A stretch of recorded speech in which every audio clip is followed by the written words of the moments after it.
Welcome back to the Movie Draft House. I'm your host, Mark, joined by co-host Jeff. Good after day to you, sir. Good time of day. It's a wonderful time of day. We record in the evenings, but I always think when someone listens to this, I do most of my podcast listening in the morning. So if I'm saying good evening, Yeah, good anyway. day. Good day is a good call. Good day to you, sir. Good day to you. Anyways, before we get into what we watched this week, I'm going to plug the music.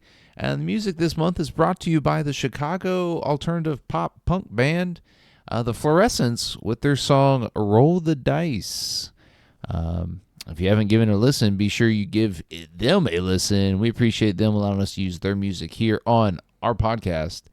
You can hit the show notes, get all the links to their social media accounts, give them a like, a follow, and a subscribe. They're doing big things. Jeff. Hey. What did we watch this week?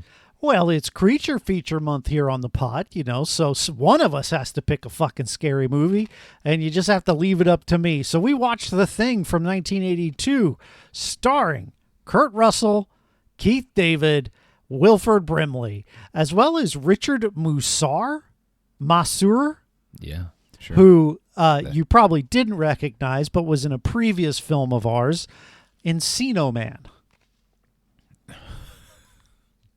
That's a good callback, but no. Yeah, I knew I recognized them. I had to look. I'm like, damn, this dude. I've seen Encino Man about 1 billion times, so I was like, this dude looks so familiar. Charles Hallahan, on the other hand, is a face that I recognize, but like an 80s staple, I think.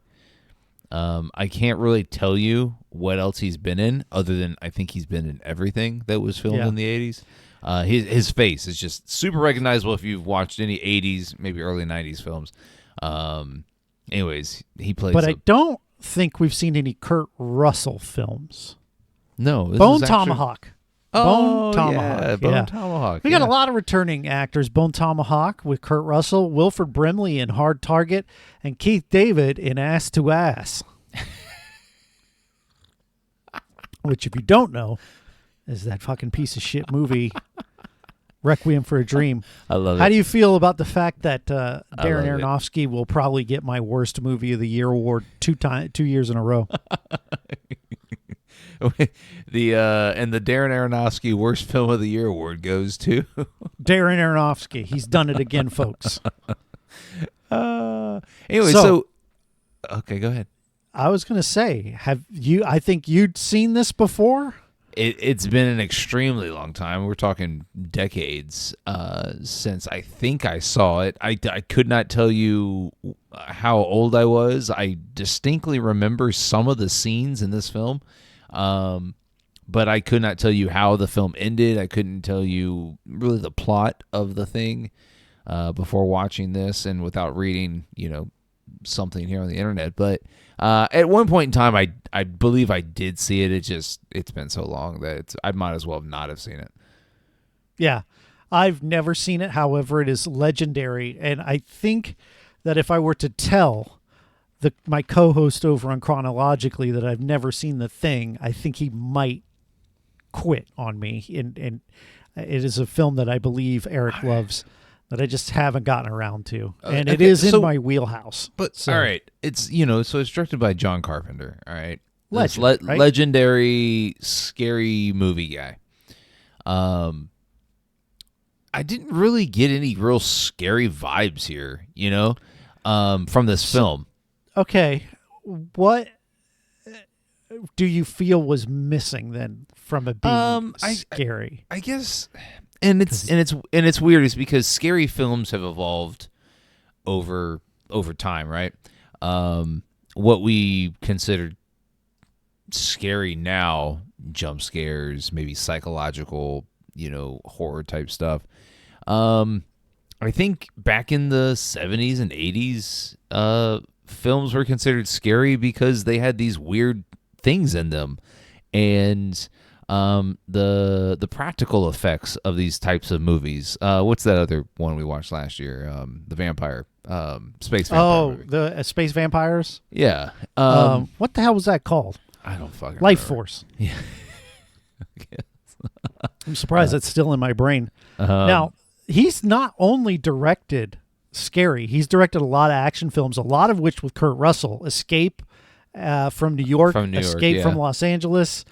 There was something else.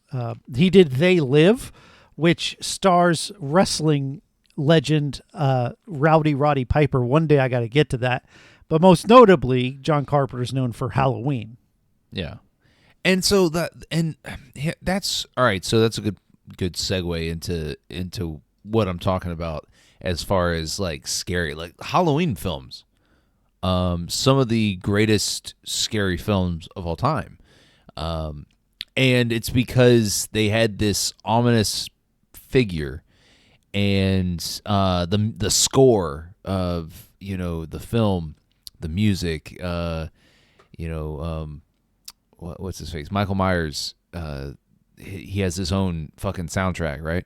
And so it just, I think there was elements of that missing here, is because this creature in this film, this alien,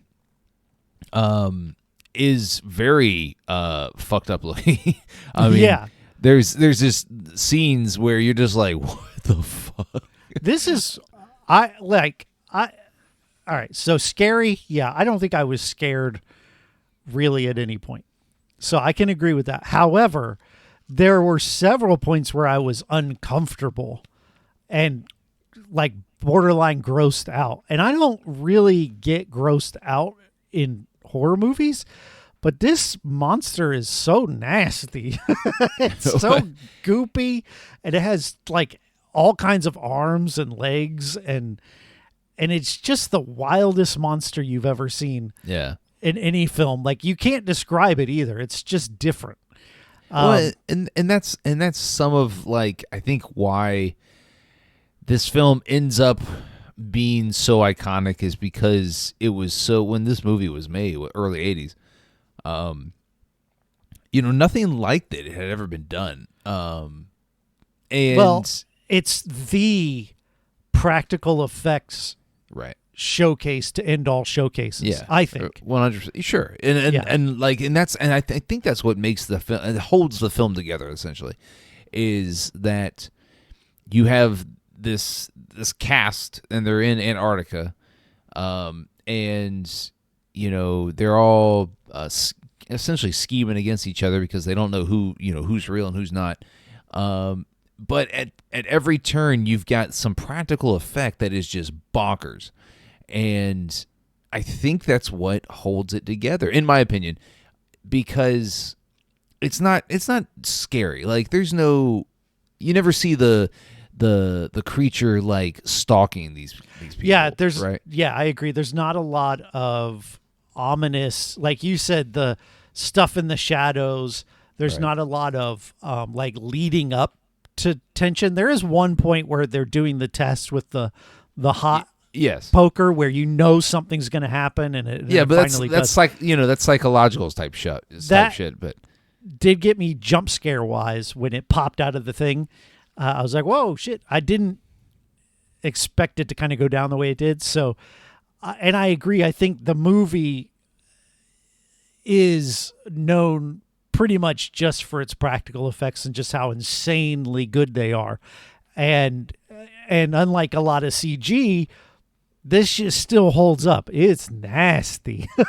Well, I mean, all right. So I don't know if it holds up. Okay. I need you to point out where it doesn't. Well, I mean, it's very rubbery. It's also gooey. It is very gooey.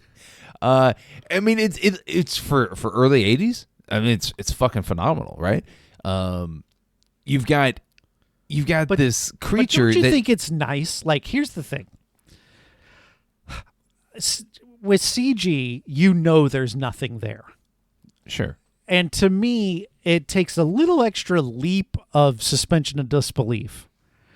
Whereas when he's doing the defibrillator and his hands go in the guy's gut and then it chomps shut, all that stuff is actually there on screen Right. happening, and it just adds an element. I think that was the wildest scene for me. Oh, it was awesome, right? Fucking chest like bites his arms Opens off, up- and that's what's cool about the monster like, is this that it doesn't have any set anatomy, right? Like you can picture a xenomorph in your head, and you know Yeah. exactly what it looks like. And Alien is a great movie, right? right. Yeah, but all right. So, But hold this on. thing doesn't have any sort of set form. It's Yeah. just nasty. Yeah, and Alien's a good reference because that is a scary fucking film. And You this, know, this while movie you- reminds me a lot of Aliens, mostly because of you've got a crew Right. in a remote place dealing with a monster, and so in that way they're very similar. Alien is a lot more of a slow burn, though. Yeah, but it's a creature,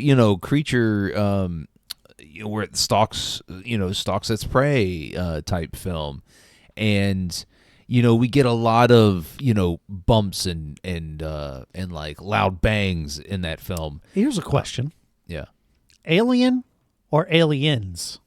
Ooh, see, those are two of my favorite movies, and because they're vastly different from each other, right? Yeah. Alien is scary. It's your scary movie. Aliens is your action. Bill Paxton, friend of the pod. Yeah, friend of the pod. But both very phenomenal movies.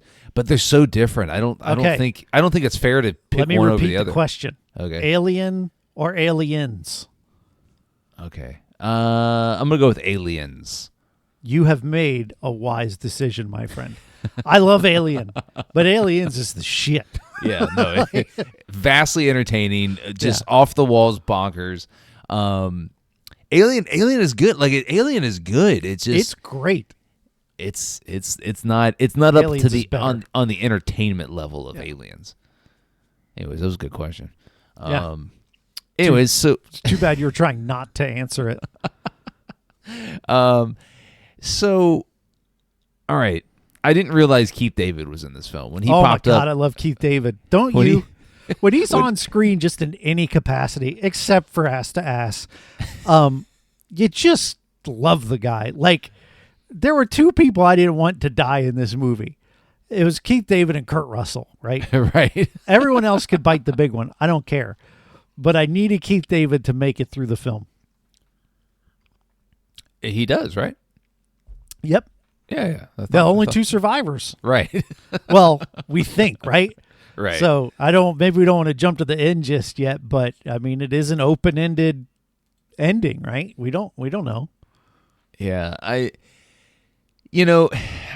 as when the movie starts and the helicopter crew is firing after this wolf, I'm like, the fuck they firing at this wolf for? Or Yeah, this dog I thought or the same whatever it thing, was. and then I'm like, it's got to be the monster, right? Right. And then it's Richard Masur that is the He's kind the of dog guy. No, okay. Who's the guy? The sheriff guy. Sheriff. Oh, he's No like fucking the sheriff. no, but he's the guy with the pistol at the beginning. He shoots the guy in the eyeball. It might have been. I don't No. know, man. I don't know. I don't know. Oh, Anyways. you mean the Gary, Sure. Donald Moffat, Okay. the guy with the eyebrows. Donald Like he Moffat. has really big Oh eyebrows. yeah, that's that guy. Yeah. Yeah. Donald Moffat. Anyways, I thought it was a good opening sequence that kind of sets the tone a little bit, because you're like, wait, what the fuck are they trying to kill this dog for? And then helicopter lands and the guy gets out and he starts shooting at everybody, and they're just like, what the fuck? And I just, along the way, there's some decisions that are made for like story wise. Okay. That I'm just like, wait a minute, why are they fucking doing that? Like when Wilfred Brimley is on the computer and he's playing Space Invaders with the DNA or whatever the fuck. Okay. whatever that like whole sequence was meant to be on the computer, where it showed the alien, I guess, assuming whatever DNA. The Anyways, jargon. Yeah. I just thought it was weird exposition, and then I guess he runs some like equation in the computer, and it's like 27 million people will die, and I'm like, what? How did that computer can barely hold any information? I didn't even recognize the scene or know it was in the film, because I didn't care. Right? I think that's something that is I've noticed about myself as a viewer. I tend, like, when I'm watching something like this, I don't care about all the ancillary shit. I don't really care where the alien came from. Yeah. I just want to watch Kurt Russell fight an alien. And it was Kurt funny. Russell's hair in this film is magnificent. I was going to ask, on a scale of 1 to 10. Oh, it's a fucking 11, bro. Yeah, best hair in cinema, right? If you put his hair on Van Damme's ass, everyone will just faint from the beauty. It's incredible. I'm gonna go. What to was I talking about before? I'm gonna go to Chat GPT and tell it to make me a image of Kurt Russell's hair from The Thing on Van Damme's ass. What AI was I talking about? I got that, sidetracked right? by this beautiful coif. And then he puts on a fucking cowboy hat, bro. Isn't he a badass? Like, is Kurt Russell not one of the great cinema badasses? No, I think he is kind of the last essential cowboy of cinema, really. Like we have McConaughey, though. I mean, so all right. And so when I say kind of the last cowboy of cinema, kind of the last badass, like him and Tom Cruise are kind of in the same, but he's older than Tom Cruise, I think.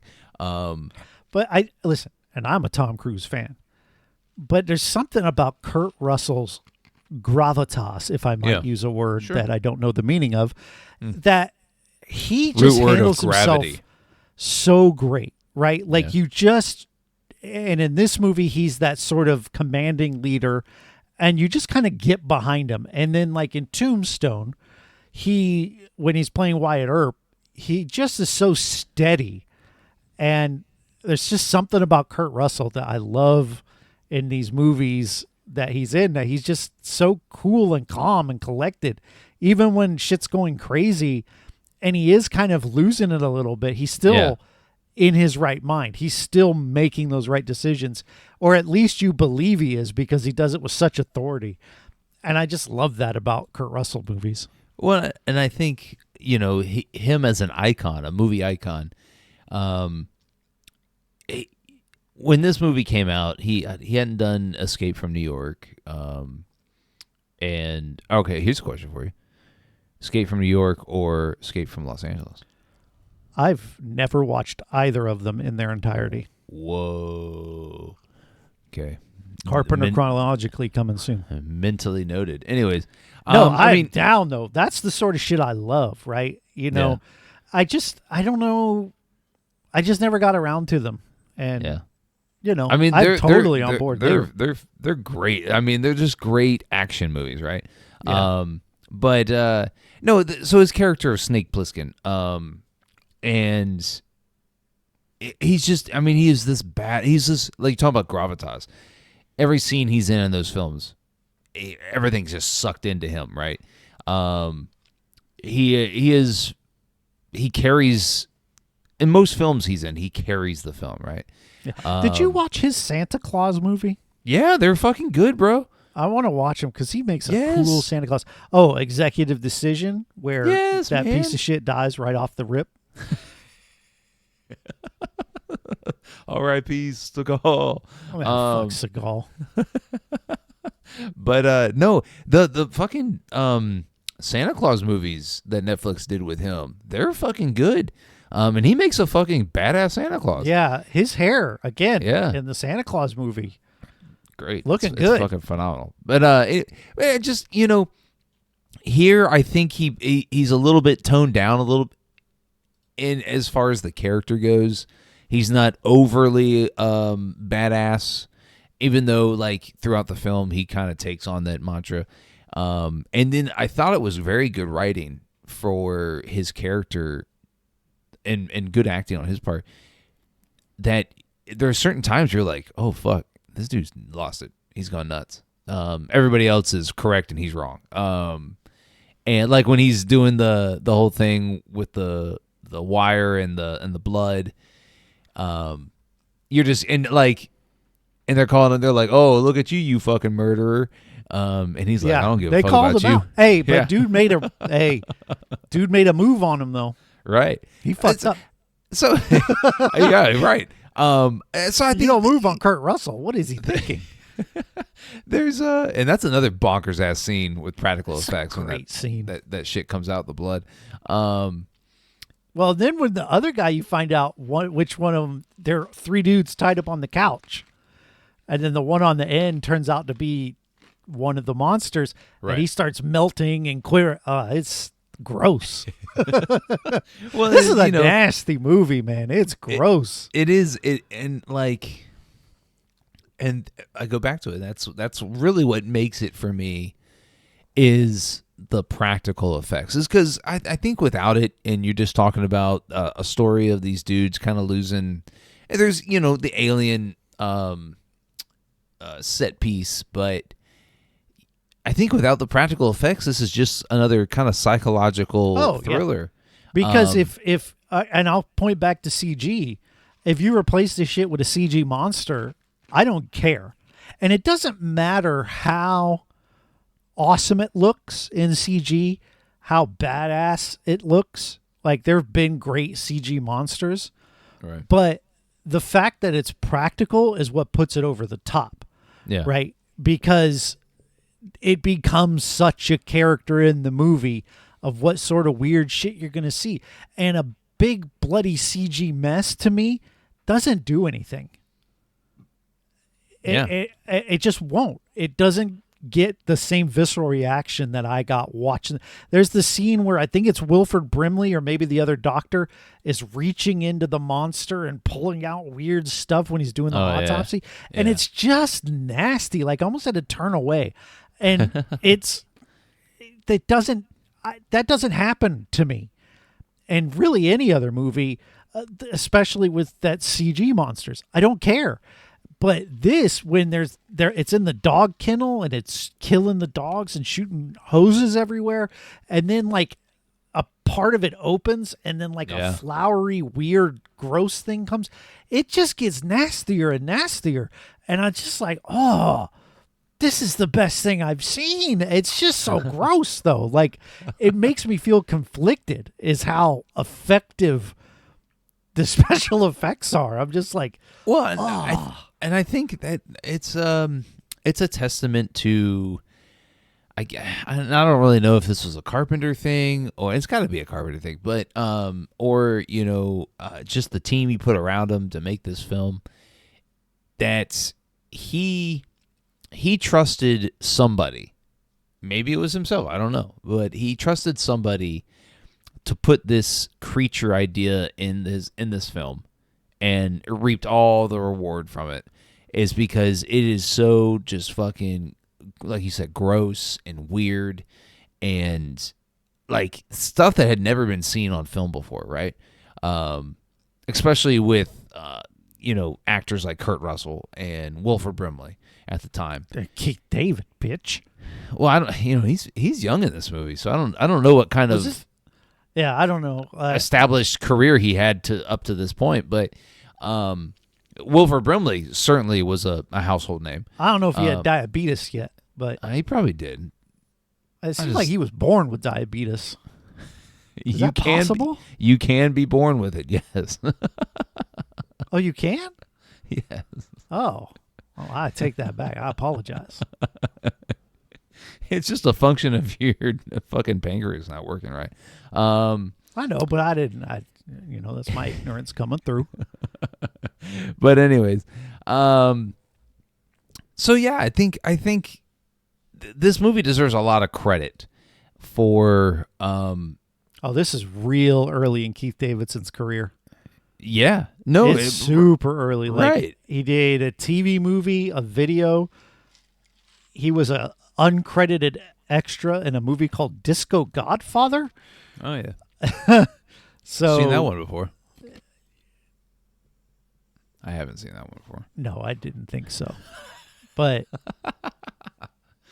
No, so John Carpenter, even though he's made a lot of movies before this, the level of practical effects here is just kind of just off the charts, and in the stratosphere for the time, and it really, I think, probably launched a lot of other ideas for films where these filmmakers are like, how do I tell this story? And then they go and see The Thing, and they're like, oh, okay, I got an idea. let's make some nasty shit. Let's make some nasty shit, right? And so, as a pioneer, John Carpenter probably launched a shit ton of other people's careers without even knowing it. And that's really cool. That's a really cool thought coming out of this movie is that he can be directly responsible for this practical effects. What is this movie? 81? 82. But like, he can be kind of just directly responsible for the entire 80s of practical effects. Now, I don't know if he was the artist that did these. The directors usually aren't. There's usually someone who's some sort of legend. I'm going to Google it, but but he had to trust whoever it was to be like, hey man, this is the shit. Let's put this in the movie. So, and he's the guy's name is Rob Bottin. okay. Reputation grew when he worked with John Carpenter on The Thing. Bottin worked on The Thing for 7 days a week, including late nights for a year and 5 weeks straight, producing every creature effect with the exception of the transformed dog, which was partially done by Stan Winston. So Rob Bottin is the fucking hero in this movie. Yeah, but yes, Rob Bottin is the ideal. He is the brains behind. He's the hands, buddy. He's the guy who makes the monster. Yeah. But it's John Carpenter who reaps the reward from it, right? Great. So, no one's ever heard of John Bottin. Right. Rob I had Bottin. never heard of that dude before you just read me his bio. Right. But it's got a hell of a RoboCop, Total Recall. Favorite film of the podcast here, Basic Instinct. He worked on that. Fight Club, 7. Guy's got a reputation. Another film with a ton of practical effects. Damn it, Total Recall. The original Total Recall. That was a great fucking movie. 3 boobs. Yeah. The face thing. Hell yeah. Let's go. 3 boobs. That's all you need, man. Practical effects. Rob Bottin chronologically. I add this to the list. This motherfucker got a damn. No, it's I think that's a really cool thing that I don't think we've really ever talked about is how much of a pioneer these directors can be when they utilize some not unknown, but rarely explored avenue like practical effects, and then seeing the growth and the evolution of those practical effects through the decade. Like, all right, so this is 82, and then we watched Teenage Mutant Ninja Turtles, which was, 89? Yes. And you see the level of practical effects between those two movies. And, I'm sure whoever made the turtle figures, or I don't even know what to call them, but the practical effects they used for the Teenage Mutant Ninja Turtles movie, I'm sure somebody on that crew said, I saw The Thing once, and I said, I got an idea. And they made a fucking turtle that talked with, like, weird, creepy lips and tongues and teeth and shit. Either that or they went to turtle porn, which is one of your favorites. But tabs open, baby. Yeah. So, it's nasty. It's gross. what did you think of the arc with Wilfred Brimley? I don't know. So he goes crazy, right. and I'm guessing at that point the monsters got him. And then they take him and they put him in the shack. Yeah. And then later they go in the shack. He's not there, and he's dug. He's the dug most. his way to. How the fuck? Like, I know this alien is different than us, but we watch it, and most of the time it's just a damn mess of arms and guts. Right. How did it dig out that big ass tunnel? Well, I mean, remember the guy that originally got burned after the thing, I guess, morphed into him? Yeah. And he had like these big claw hands. Yeah. I guess He maybe ain't digging like shit with those hands. I don't know, man. I don't know. I just thought it was like, damn, he's been busy. It's little shit like that kind of is once you talk about it, it's like, oh, that's kind of glaring. How the fuck So you do my that? thing is, one thing about this I could have done without is the spaceships. Yeah. Right? I just Right. don't think I needed to know that much about the origin. Like, I didn't need the big spaceship or the little spaceship. I just kind of was fine, sort of going back to Alien, with this thing just killing shit because it's a monster, right? And I actually think that might have been and I'm just speculating here, but might have been a reason why they John Carpenter and this guy Bill Lancaster and John Campbell, who wrote it, maybe explored that option, is because they didn't want the comparison to maybe Alien.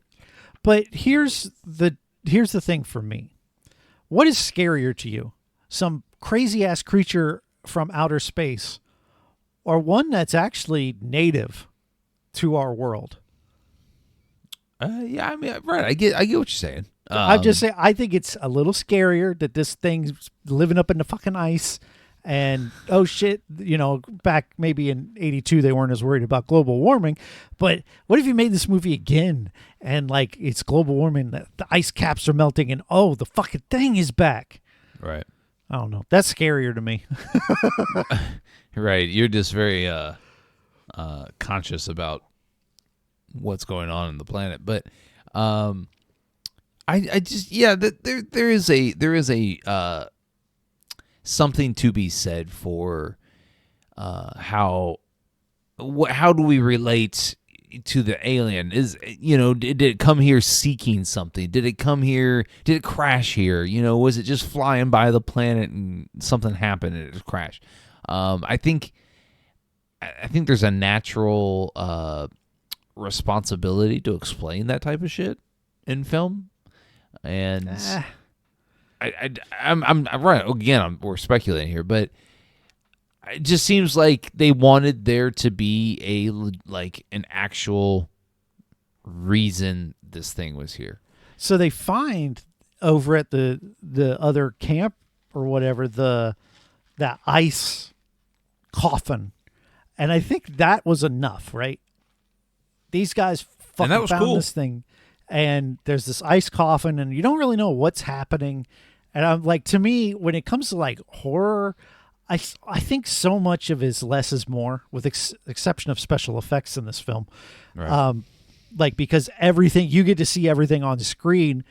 So maybe we need to reel in the mystery then on the exposition side, because so much like great horror is what you don't see. And since you get to see all the gooey details, maybe they rein that in. For me, it's a minor critique. It's not honestly a big deal one way or the other. But I just think the mystery to me is a little more effective than overly explaining things. Like, John Wick 1.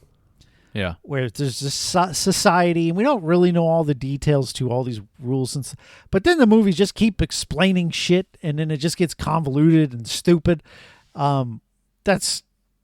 I kind of like the mystery of it a little more. Yeah, and honestly, I didn't bat an eye about the whole spaceship thing. And when they go down and the guy, Wilfred Brimley has dug himself to China, and a hell of a dicker. If it grows a shovel arm, even with a shovel arm, where did he do with the rest of the ice? You know, when you dig a hole It melted. into what? How did it melt? Water. I don't know, man. But when you melt it, it expands. It would take up more space. Yep. I'm just saying. Maybe he ate it. We found Maybe the bottle. okay, no, he ate it, and then when he got out, he peed. Okay, I figured it out. Okay, that's what we're going with. Yeah. So Wilfred, we need that scene in the movie, John Carpenter, where Wilfred Brimley eats his way out of the house and then goes into the woods and pees. Well, there's no woods, but then he writes his name in the snow. John Carpenter, I'm making your movie better for you, buddy. And I thought the whole scene where he's going crazy and he's chopping things up with an axe and everybody's out on the outside. And I like that scene, man. Trying Because to at tone first him you're down. not sure how serious he is, but then Keith David's like, "Hey, buddy, you don't want to do this," and then he just opens fire on Keith David right away. The best scene in the entire fucking movie is him running out of bullets, and then the camera showing him throw the revolver. Oh yeah, And then it shows him throwing at the camera, and then it edits to looking at the door frame and the gun hitting the wall. It's ridiculous. It's the most ridiculous scene in the entire movie. It's because like why do I need to see him throw the gun at the doorway and hit the wall? hey, I liked it. Anyways, I mean, what else is there to say about this movie? This movie's nasty, man. It's nasty, but it's so good. Like, there's no other movie like it. You'll never see a movie with better practical effects. I don't think. The thing is this is peak, right? You know, like, I think if someone went to make a movie with practical effects today, I don't know that they could even compete. You know, there's a certain level of camp that it was not considered camp in 1982. However, I think it would be considered kind of campy now, looking back at some of the practical effects here and some of the scenes where this thing is morphing and doing its thing. I just don't think movies like this are made today, right? They definitely aren't. No, but they're not made to showcase effects like this. They are, but it's CG. No. Right. I'm talking about practical effects. Yeah. This movie was made, I believe, to showcase like cutting edge practical effect type shit. In 1982, and it accomplished its goal in 1982. I just don't think there's films being made today that are showcasing any type of practical effects. And if a movie is showcasing any effects, like you said, it's CG, and it's not the same. So, do you recommend The Thing from 1982? I gotta say that because there's like 2 other versions out there. It's weird to think about recommending something solely off of its delivery of effects, right? Let's rein this in again. I'm gonna try one more time to pull a Basic Instinct here. Yeah. It is Creature Feature Month, Right. here on the pod. What creature is gonna top this shit? And I can honestly say it ain't the Critters. I mean, it ain't Critters. Okay, good to know. Duly noted. And I love Critters, but it ain't Critters. But we're watching Critters 2. Oh my God, we're watching. Is it Critters 2? I don't know. They're different movies. Critters 2 is like a comedy, man. Critters 2 is closer to Chucky than it is Mike Myers. Like, I would say Chucky to Mike Myers is as Critters is to The Thing. Yeah. Well, I almost feel like I have to recommend it because You don't have to do anything. No. But I'm telling you, I'm talking you through my thought process here. Okay.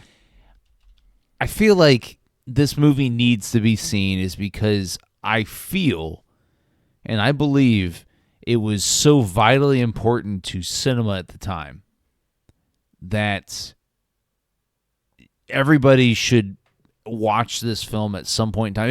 Especially if you're a movie nerd like us, and you just enjoy the lore of these type of things.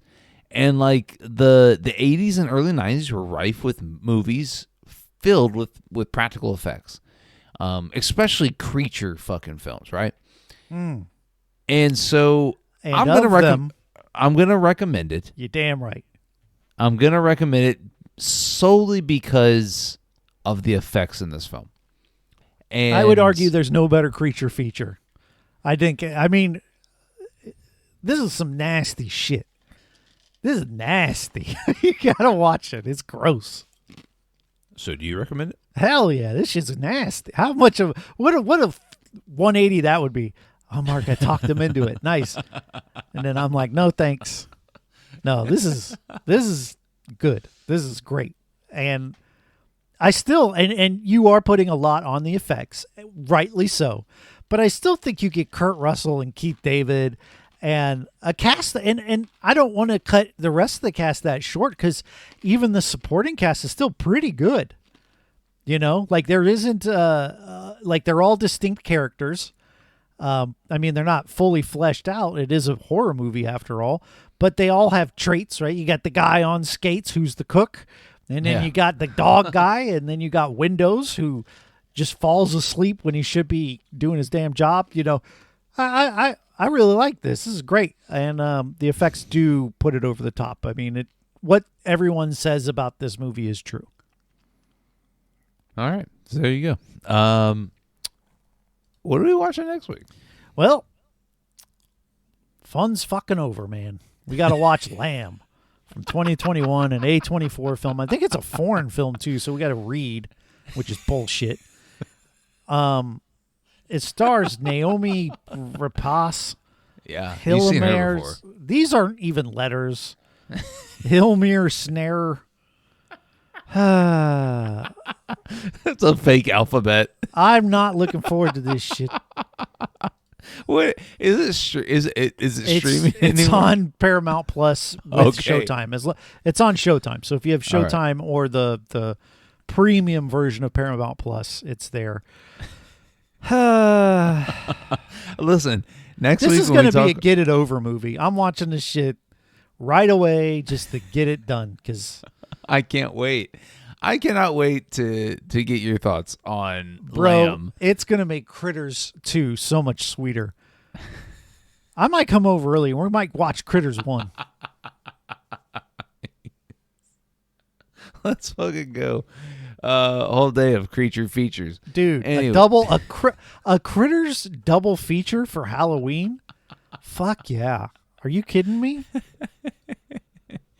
Anyways, we're going to watch Lamb next week. But if you want to get at the podcast, you can find us on all your favorite social media platforms. We're at Movie Draft House. We're on Twitter. We're on TikTok, Instagram. Here on YouTube, as you're watching us, be sure to hit the subscribe button when it pops up so you don't miss any future content. Or the episodes will drop weekly on every Thursday. Yeah. And then you get those 5-minute reviews. You get about 83 from Mark. You get 2 from me. What more do you want? Hey, you're catching up. I did back-to-back ones because I watched a fair movie and then I finally watched a good movie. You know what's another phrase for back-to-back? Ass to ass. Ass to ass. That's right. That's a good callback, sir. Anyways, if you want to get at Jeff on Twitter and let him know that, hey, man, Babe the Pig was a practical effect. Oh, are we calling that a creature feature? Huh? We could. It fit the bill. Oh, if you picked Babe for creature feature month in October, I wouldn't be as mad because Babe's an amazing film. I love Babe. Get at Jeff at Podcast by Jeff. And if you want to make Mark pick Babe, go to I Heard You Liked on Twitter. We got to watch Babe at some point. Can we do Pig Month? Well, we already watched Pig. How many pig movies are there? We do Babe and I don't Charlotte's know. Web and Babe 2. I don't think we can do Pig Month. Maybe Farm Month. Farm month. That's it. All right. The Old McDonald month. Oh, Old McDonald Month. Farm Month. Coming soon to a shitty podcast near you. Anyway, you can find Mark at a Heard You Liked. Jeff, you got any words of wisdom? No, I do not. We'll see you next week.